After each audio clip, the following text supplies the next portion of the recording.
Okay, let's talk about the journal. Truthfully, it's taken me a long time to get to this video just because there's so much to talk about in the journal, but here we are, and I'm going to talk about it. I got the physical copy of Gerald Robotnik's journal, and it comes in the video game case for Sonic X Shadow Generations. Truthfully, I thought it was going to be a bit bigger, but it makes sense that it is smaller in size because it has to fit in the case. It is made out of decent material. It's not thin paper, it's nothing that will tear easily. I could read it apart from the cursive handwriting, but that was kind of the point of the artistic style, and Evan Stanley did amazing, and Gerald Robotnik's writing. I believe that she also did the art for the book. When we get to the first page, we have a letter, and I'm not going to read all of the letter, but it talks about how they uncovered evidence from the Ark and the tragedy from 50 years ago, and one of those items was Gerald Robotnik's journal. And signed at the bottom is T. I am not sure if there was something else with, like, I think I saw on Twitter about something with like the Japanese translation and like that translates to something else, but for the English version here, when I saw T, when I first read this, my mind instantly went to Topaz, and I swear if they are going to make Topaz canon, I would literally scream and cry and throw up. On the second page, we get introduced to Gerald Robotnik's sons. One of them, of course, is Dr. Eggman's dad, and one of them is Maria Robotics. I'm not for sure, but I think we can kind of tell which one is which just by the picture, and I think that's so adorable. And we also, on this page, talk about Gerald's granddaughter, which is Maria. We also get insight on what his sons' professions are. One of them does archaeology, and the other one does robotics. And clearly, the one that does robotics is probably most likely Dr. Eggman's father, and then the one that is into archaeology is definitely Maria's father. We are told about Angel Island, and we're also told about the Master Emerald. Something that confused me when I read this was the catalytic event that happened that wiped out the Akinda tribe. Was this after that happened? Which most likely, yes, it probably is. Who knows? On the third page, we are introduced to the concept of the Ark and Gerald's thoughts on the Ark being built. Earth's first orbital space colony. And it seems like the concept of the Ark being made was to preserve life up in space, do research on species, and make scientific advances for the next generation so they can have peaceful lives. At the bottom of the page, we go into Gerald Robotnik's thoughts on the funding, where he talks about that the source of the funding is coming from the United Federation, but most of it is coming from, it's blanked out, but we can assume it's gun. And we can see his concerns with this just from the start, and his suspicions starting to raise. On the fourth page, we are introduced to a Chaos Emerald, and Gerald being able to have his hands on a Chaos Emerald for research aboard the Ark. And he further goes into the president asking him to find a means to immortality. And he isn't very keen on this because he wants to improve life and, his words, not pervert it. And then we're also told about his first knowledge of Maria being sick and how he talks about how she is too precious to suffer. It seems as though Maria's illness took a huge number on his family and the extended family at that. Now, on the fifth page, this is not something new. This is something that we see from Sonic Rivals 2. I did not initially know this when I was live streaming a discussion about the journal. My chat told me, thank you, my lovely subscribers, thank you very much. I would not have known that if it wasn't for you guys. But we get an excerpt from Sonic Rivals 2 in a different journal that talks about Gerald Robotnik's ramblings. And I believe that also includes some excerpts opposite Eggman. I'm not going to say that name. Now, it's hard to read this because it's definitely scribbled in there and it shows how insane Gerald went. If we go to Sonic Rivals 2 and we read what that says, it says, the all-powerful blank. The blank held the power to bind a soul. The blank destroyed the entire, and then it trails off. Now, I did not initially know about this at all. And this is something that really interested me, and the fact that it's included in this journal in the first place, it seems like Sonic Rebels 2 is canon. And if that is the case, than the creature that Gerald Robotnik is talking about, which is the Ifrit. The Ifrit appears in Sonic Rivals 2, and apparently this creature is an interdimensional creature. It does not come from the specific dimension that Gerald Robotnik is in. How he figured out about this, I'm confused. It looks like a fire demon, and it has resemblance to Iblis. So that is interesting in itself. But also, when I was learning about what this character was, apparently its powers and abilities have mind control. And apparently when you play Sonic Rivals 2, specific characters can be mind controlled when you are going up against this boss. That is super interesting. But then also when we talk about what Gerald Robotnik wrote down, the all-powerful blank, which we probably can assume is Ifrit, but that may not be right. Maybe the Ifrit held the power to bind a soul. The blank destroyed the entire. We still don't know what that means. It's so interesting to me, and it's kind of driving me insane because it feels like this specific creature is just so important. But him saying the blank held the power to bind a soul. In Sonic Battle, I don't know where it's mentioned. I think Rouge says it, but she says it to Emerald and Shadow that Gerald Robotnik gave them heart. And I don't know if that's meant literally or metaphorically, but personally, I believe that is metaphorically. And clearly, Gerald Robotnik had to figure out how to give Shadow a soul. If that specific knowledge comes from the Ifrit, if that's where it comes from, then maybe that holds more importance, and especially with Emerald, if that is the case as well, then I'm not sure, but it just seems very interesting to me, and maybe they'll explore it further in canon. But something that we can see, especially with this page specifically, is you can see that Gerald is genuinely losing his sanity. And of course that is obvious because we know what becomes of him later. But even with specific research, it seems like he was always on the edge. And I personally believe that's because he wasn't just researching science. He was not just researching biology at some point. I believe in order to give Shadow a soul, Gerald had to specifically find a way to research that aspect so he could do that, especially with his failings of the Bio-Lizard, and the Bio-Lizard being this animalistic creature. He knew that he couldn't just make something that was just an animal. He had to figure out how to give it heart. And I believe that Gerald got more insane the more that he had to research that aspect, and that's because he wasn't dealing with just the scientific world, he was dealing with a spiritual aspect of research. And that can get crazy because that's a whole new avenue of research. But that's just my personal headcanon. That's my personal theory. I don't know if it holds up. Then we move on to page 6, and we're introduced to Emerald, and we're introduced to the concept of gizoids. And even though it's blanked out, we can infer that it is talking about gizoids because Emerald is right there. And we're also introduced to the fact that it wasn't Gerald that specifically found Emerald. It was actually the one son that specialized in archaeology. I feel like that's an interesting add-on, and I really like that touch. We also are introduced to the concept of the fourth great civilization.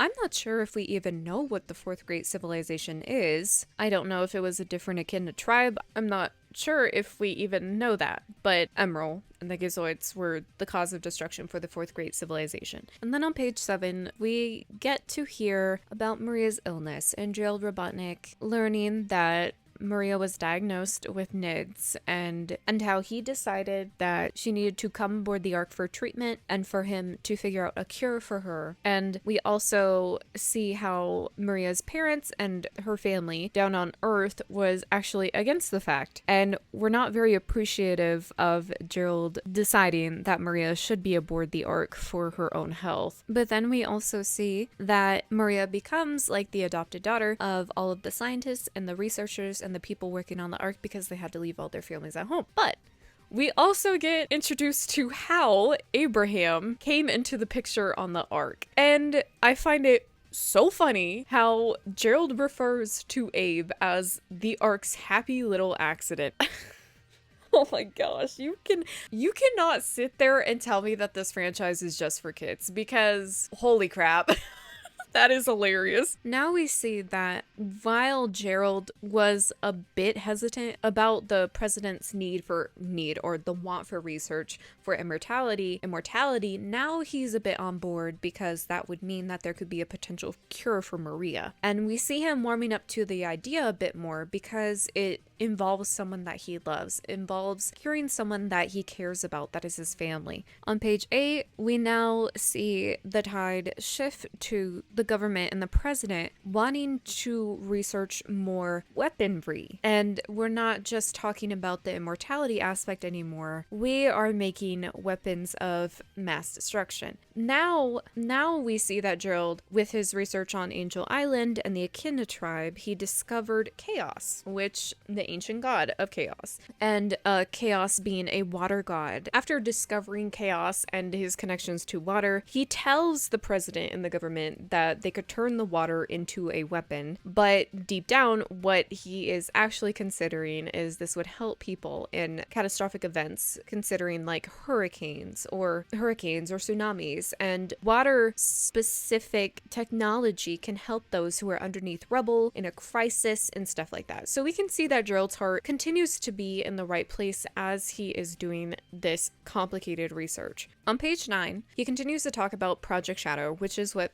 the project was called by the president and the government for this research. Now he has figured out that with the Chaos Emeralds and researching more about the Chaos Emeralds, he can change those into Chaos Drives, which conduct energy and power, and he's discovering that applying these chaos drives to any organism is too harsh on their body. But then he realizes that a specific creature that could probably handle this kind of power would be a salamander, and he does this specifically for their regenerative abilities and their size. He also says that to keep Gunn from being all in his business and being on his ass so much, he gives them some chaos drives to become batteries and power devices for their mechs and their government utilities. He is not content with fostering batteries for war mechs, but he does it because he sees it as a sacrifice that has to be made to save Maria. I just love this cute little art of Maria and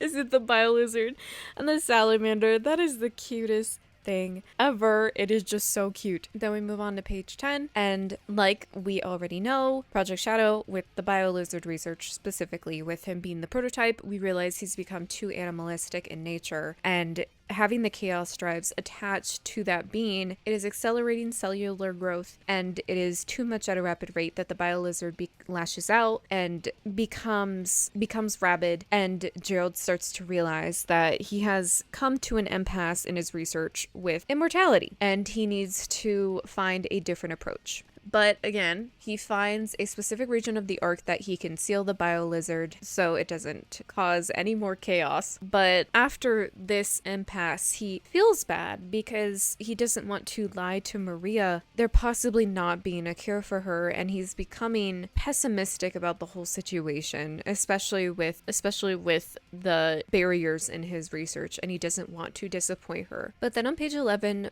we get more insight into Maria and the situation with her on the ark. And I really resonate with this page, and I am very thankful for what Ian Flynn has contributed when it comes to Maria and her disability, because we get to hear about how there is no visible effects with Maria's condition, and how his researchers and the fellow scientists that are on the ark are conversing with each other behind his back and talking to each other, debating about her illness and how that frustrates him and how that makes him mad. It makes him want to protect her. This is very common for people that have disabilities, or people that have invisible disabilities, or chronic illness, or people that have conditions that may not appear on the outside when you initially look at them.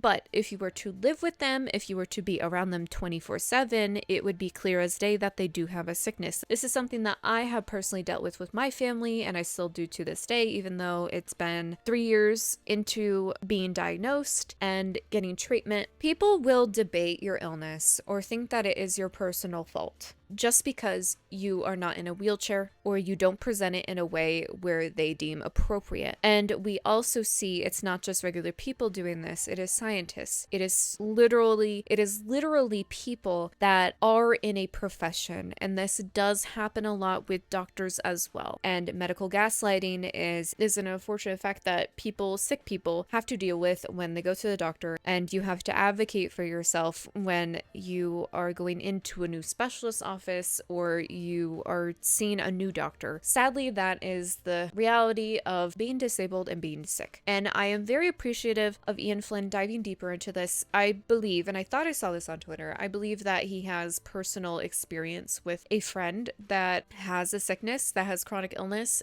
is sick, and that really shows through here. It comes from a place of care, and I can't stress that enough, that I love that so much. And I love that they mention this in Gerald Robotnik's journal, because that is the reality of Maria's situation and people that are disabled. And then Gerald is also talking about how even on her days where she is in so much pain and she's so sick, she keeps a bright head, and she talks about how she wants to return home. That is also something that is mentioned in here. And in Sonic X Shadow Generations, Maria was not born on the Ark or was there before she could remember anything from Earth.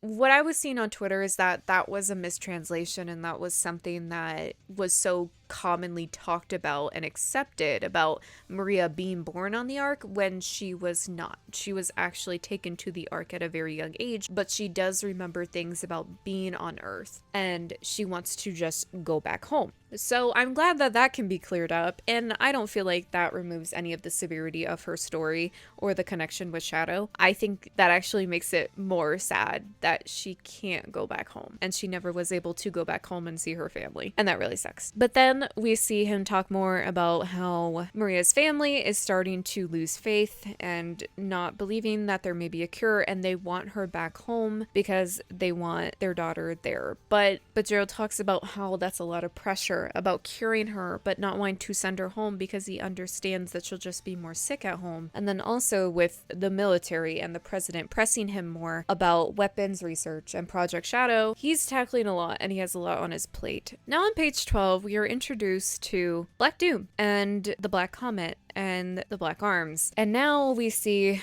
that Gerald is getting very desperate, especially with both pressures from his family and the government and curing Maria and the military wanting weapons and Project Shadow. So now we see that he is, in a sense, compromising, and he is contacting the Black Comet that orbits Earth every 50 years. And we see that this is obvious, he is making a deal with Black Doom and using his DNA to progress in Project Shadow. And we already know from this that it actually works, and it actually does make it possible to complete Project Shadow. But we also see that Gerald is a bit too cocky, that he says that he can play them both for fools, play the military for fools, and play Black Doom for fools. But the reality of the situation, it is both too much to tackle. It is both too much to balance. And we see that it didn't work out as Gerald thought he planned it. On page 13, we see Gerald talk about how when he named Project Shadow, he was naming it out of scorn and mockery. He did not see it as something that had its own autonomy. He did not see it as its own living being with its own thoughts and feelings. But when Maria looks upon, we know this is Shadow, so I'm going to stop saying Project Shadow. When Maria looks on Shadow, she has this fondness for him that Gerald just did not conceive when he was initially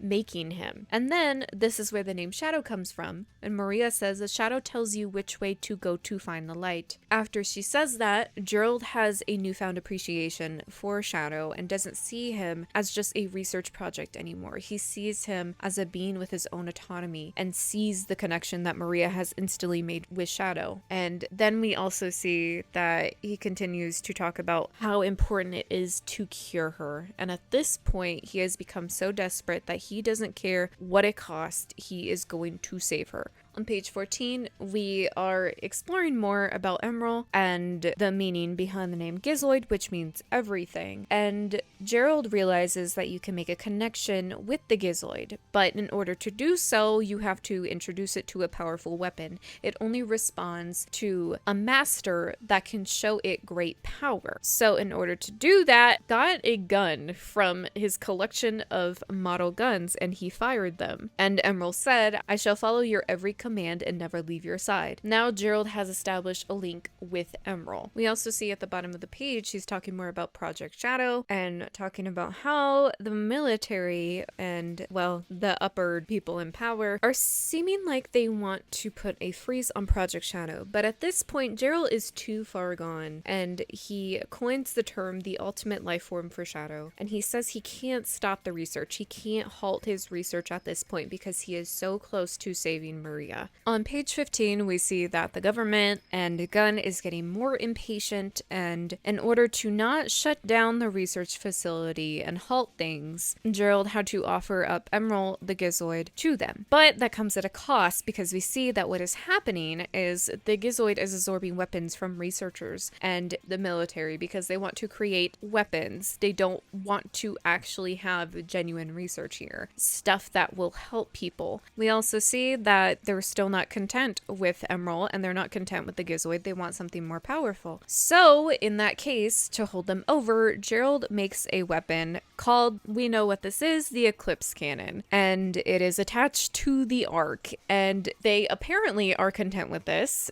But Gerald talks about how even though they're content with this weapon is very destructive and it can literally target Earth and destroy the world. He also talks about how this is killing two birds with one stone. Like what he said about playing them both for fools, the Eclipse Cannon can be used as the perfect tool to defeat the Black Arms when they return. So the government is content, and now he has a weapon to destroy the Black Arms with their inevitable return. Also see him talk about how this is a gift in battle for Shadow. This is a gift in battle for the ultimate life form. And we see at the bottom of the page that he literally apologizes to Shadow. And he tells him that he's so sorry that it had to be that way. That is so tough. That is so sad. Now on page 16, we see more about Maria helping Gerald with specifically Shadow and accessories for him to help his mobility with his power and chaos control. And chaos control, of course, comes from Black Doom. Gerald is researching more about chaos control because Shadow can wield it. And we see him talk more about how he doesn't want Shadow to have to learn everything about that on his own. He wants to be able to help him and aid him with his powers. Now we also see the concept in the diagram of Shadow's inhibitor rings and his air shoes, and we see that Maria helped design that, and that is so cute and I love it so much. She is contributing in a way that to Gerald's research in a way that isn't physical because she can't do that specifically, but she is doing it with her brain, that Robotnik brain, because she is smart, and that is just the sweetest thing, and I love this so much, and it just really does cement that Maria's impact is written in Shadow's character. It is engraved in Shadow's character. Almost everything about Shadow's character is because of Maria. Not everything, but they are so tied together. Their relationship, their siblingship is so important. And we see that through Shadow continuously using these air shoes, continuously using the inhibitor rings. Maria is so important as a character. But then we see more about Gerald talking about the president and the government and the research about Project Shadow, and we also see him talking about his family and again tackling those issues and saying that it shouldn't have to be divisive. There shouldn't have to be disagreements between this, but he doesn't know how to balance it all, and then he says he's running out of time. On page 18, we finally see Shadow coming out of his capsule and meeting Maria and being unleashed. He talks about how Project Shadow is complete and how Shadow has been awakened. He talks about how Shadow is stable, and it seems to be that the powers that he has been given work. and Gerald is becoming more optimistic about this research and becoming more optimistic about a cure for Maria. And he compares the biolizard with Shadow, talking about how the biolizard is still sealed away and how Project Shadow and how Shadow breaks all expectations. But then on page 19, we also see him talk about how Shadow and Maria's relationship and the connection that they have formed, this genuine connection, and how Maria is his guide to life, his guide to the world, his guide to socializing and getting to know the situation that he has been born into. And he also talks about how he's never seen such an instant friendship. And then he talks about how this connection between Shadow and Maria brings him more hope, and it's making him more optimistic. Their relationship is making them more optimistic about the research and curing Maria. Then we also see that Maria has a baby sister. It seems as though her parents got a little impatient and couldn't wait until Maria came home, but now she has a baby sister. And thankfully, the genetic condition that Maria has was not passed on to the baby sister, and Gerald talks about how this makes him very thankful and very grateful, because that is something that you realistically have to think about when you have genetic conditions. You don't want to pass them off to your offspring. You don't want to pass them off to your children. And it is very fortunate and very lucky that Maria's baby sister did not get NIDS like Maria has. Then we also see him talk about Shadow and how Shadow is the key to saving Maria and correcting what is happening with his family and making the bonds closer, because he believes if he cures Maria and he completes this research, and Shadow is the key to it all, that his family will be all okay and everything will be okay. On page 20, now we are seeing the effects of Emerald and the Gizoid and being fed those weapons. Now he has gone on a rampage and he has destroyed a lot of the Ark, and thankfully what has happened is the researchers have discovered a way to seal Emerald, seal the Gizoid, but Gerald is now realizing that the Gizoid is too much of a liability, and he's going to have to figure out a way to implement a feeling AI into the Gizoid. On page 21, he talks more about that and talks more about how he should have seen this coming, especially with his intellect, and he's talking about how he is strained now and something has to give. At this point, things that he thought were in his control are now more out of control than they ever been. Now, on page 22, we have an excerpt from Sonic Battle. So this is coming from a different game, and this is something that has already been written into Gerald Robotnik's journal. So because this is hard to read, I'm going to read it here. A heritage of the past, I dug out Gizoid, and the ultimate life form I created by my own hand. I equipped both weapons with a heart. If all powers are not what is to be obtained for oneself, but what is to be born from hearts that yearn for someone, I believe all conflicts should cease to exist. Please, if there is anyone listening to my prayers, bring hope to humanity. So we see more of that heart aspect of Gerald giving Emerald heart, and he already did that with Shadow. Then we see that connection clearly. Shadow is able to build connections, he's able to have feelings. He supposes that in order to keep Emerald at bay, he needs to do the same with him. Now on page 23, we all know where this is from. This is from Sonic Adventure 2, and it is Gerald's insane ramblings of the government situation, Gun, Maria not being able to cure her, not being able to have the research, everything went to hell in the Ark. And then especially with Gun invading the Ark and the tragedy that happened, and we see that Gerald actually wrote this in his journal before he was executed. And then on the last two pages, of course, on page 24, we have more about Gerald's insane monologue and his insane rant before he was executed by Gun and the military. And we see more of that being spoken. And I guess he wrote out this whole dialogue and I guess he memorized it,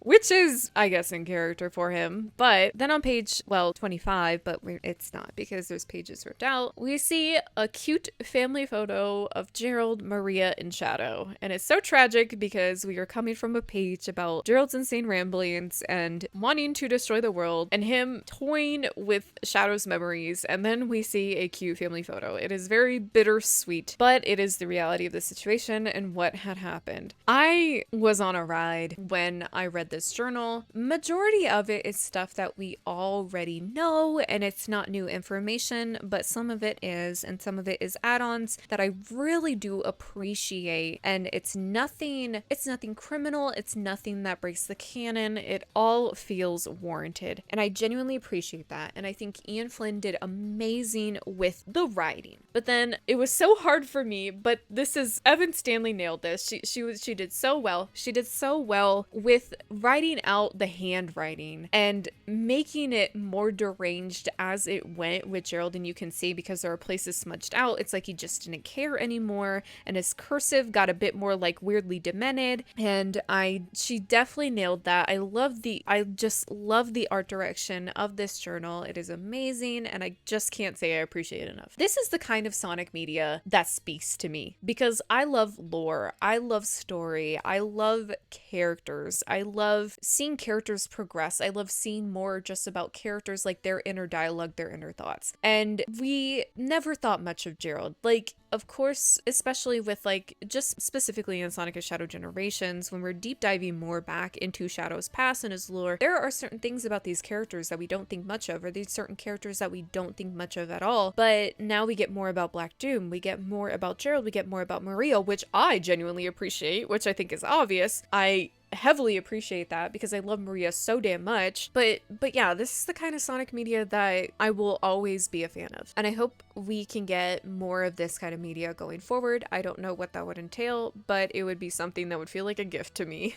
Anyway, if there is anything I missed or anything that you guys think I should have talked about in this video, please leave your thoughts in the comments. I would love to have more discussions with you about Gerald Robotnik's journal. This was a fantastic piece of Sonic lore, Sonic media. Leave your thoughts in the comments. I love discussing with you guys about Sonic stuff. Anyway, to everyone watching, I hope you have a good day and a good night. Bye-bye.